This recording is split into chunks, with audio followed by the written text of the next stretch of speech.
I know how this sounds, but I remember being dead. That is how Emily begins her letter. She was just 15 when it happened. A warm summer day, a lake, a moment of silence beneath the surface that changed everything. Hi, I'm Diane, and this is Phoenix Fortis, where real stories of resilience, hope, and redemption take flight. Today's letter left me breathless. It comes from Emily, a listener who, as a teenager, drowned. For 7 full minutes, she was gone, clinically, completely gone. But what she experienced in those moments wasn't darkness, it wasn't fear, it was peace, it was light, and it was someone she never expected to see again. This is a story about crossing the veil and coming back transformed. This letter will leave you breathless, reflective, and maybe even a little changed yourself. So take a deep breath and let's begin. Here's Emily's story. Dear Diane, I know how this sounds, but I remember being dead. I've told pieces of this story to friends, whispered fragments to people I trust, but I've never told the whole thing, until now, because it still feels impossible, beautifully, terrifyingly impossible. I was 15. It was summer, the kind that hums with cicadas and tastes like popsicles and lake water. My cousins and I had spent hours swimming, daring each other to race to the buoy and back. I remember diving down, wanting to touch the bottom, just to say I did. I didn't come back up. I don't remember the exact moment it turned. Maybe I cramped, maybe I panicked, but suddenly everything inside me screamed for air. The surface was gone. The laughter above became muffled, distant, like someone hit mute on the world. I kicked, thrashed, clawed toward nothing. Then, stillness. The fight left me, and in its place came peace. Not the numb kind, not unconsciousness. This was something different. A warmth, radiating, golden, gentle. It wrapped around me like sunlight on bare skin after a storm. I wasn't alone. At first, I just felt presence, love, pure, ancient, endless love. Like the universe itself had arms, and they were holding me.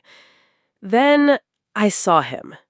He was standing just a few feet away in that golden glow. My little brother.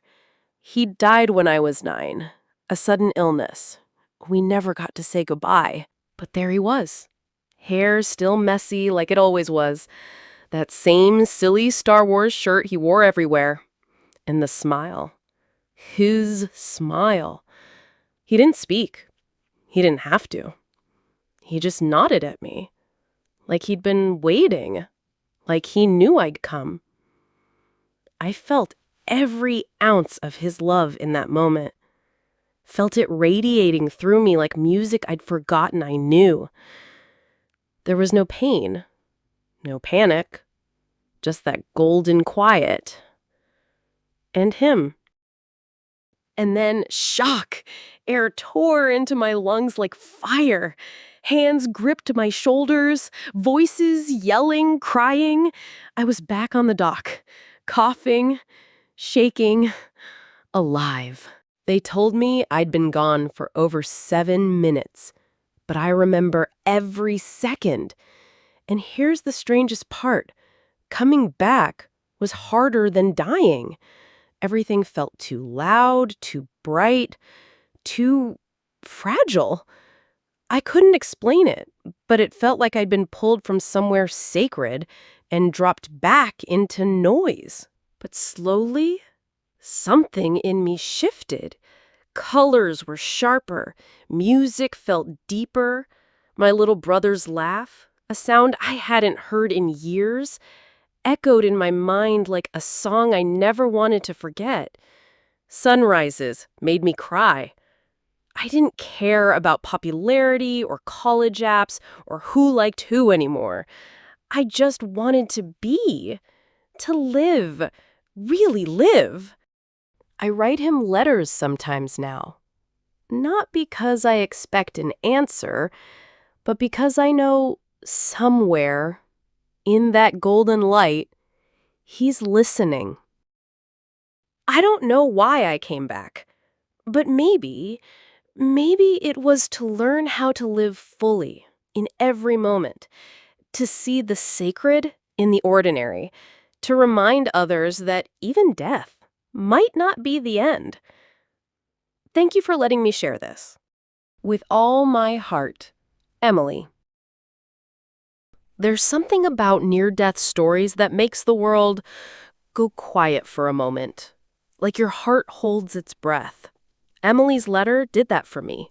The way she described that golden stillness, the warmth, the peace, the moment she saw her little brother again, it wasn't just powerful, it was sacred. Because this wasn't a story about dying, it was a story about being seen, about being held by something beyond understanding and choosing to come back anyway, to stay, to breathe, to live fully and with open eyes. It reminds me that life doesn't always give us the answers, but sometimes it gives us a glimpse. And when it does, it's up to us to carry it forward in the way we love, in the way we slow down, in the way we pay attention. Emily, thank you for your courage, for your honesty, and for reminding us that even in the deepest silence, we are never truly alone. If you're listening right now and Emily's story stirred something in you, a memory, a moment of stillness, or maybe someone you've lost, I want you to know this. You are not alone. Here at Phoenix Fortis, we believe in the power of stories to heal, to connect, and sometimes to help us feel seen for the first time in a long time. If you have a letter to share, a second chance, a quiet miracle, or a turning point you've carried in your heart, we would be honored to hear it. And if you're struggling right now, if the weight of grief or uncertainty feels too heavy, please reach out. There are people who care. Take a breath, then the next. You're still here, and that means something. And if you need a reminder of just how strong the human spirit can be, keep listening. We'll be back soon with another story of quiet strength, of the light that finds us, even in the darkest places. Until then, hold your people close. Look for the sacred in the ordinary, and never forget that sometimes just breathing is a kind of courage. If this story meant something to you, please consider subscribing, leaving a comment, or sharing it with someone who might need it. It helps others discover these stories, and it means more than you know. Take care of each other. Take care of yourself. I'm Diane, and this is Phoenix Fortis. And as always, keep rising.